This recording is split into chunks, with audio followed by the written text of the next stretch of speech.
అందరికి వందాలండి. అపోస్తల కార్యాలు 17 అధ్యాయము 22 వచ్చిన నుంచి 29 వరకు. పౌలు అరే మధ్య నిలబడి, ఏజెంట్ వారులారా, మీరు ఈ దేవతా భక్తి కలిగి ఉన్నారని నాకు తెలుస్తుంది.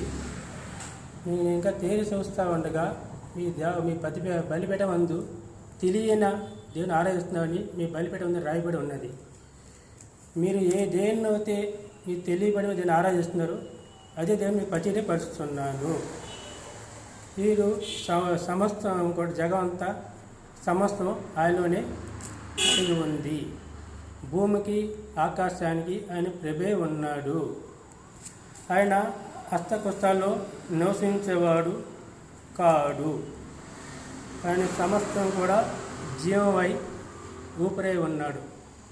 సమస్త మానవులకి జీవమై ఊపిరై ఉన్నాడు.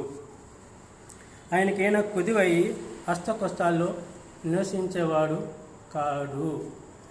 సమస్త మానవుడికి ఒక మానవ గురించి సమస్తంగా పొలివారందు ఎవరైనా కనుగొని నివాసస్థానం నుంచి నిలిచి ఉన్నాడు.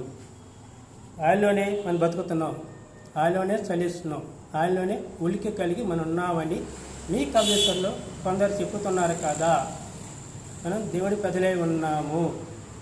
కోడి రక్తం కానీ మేకల రక్తం కానీ కాకుండా ఒక్కసారి పరిశుద్ధుడై అని అర్పించుకున్నాడు. మన పాపాలను తీసుకుని అర్పించుకున్నాడు.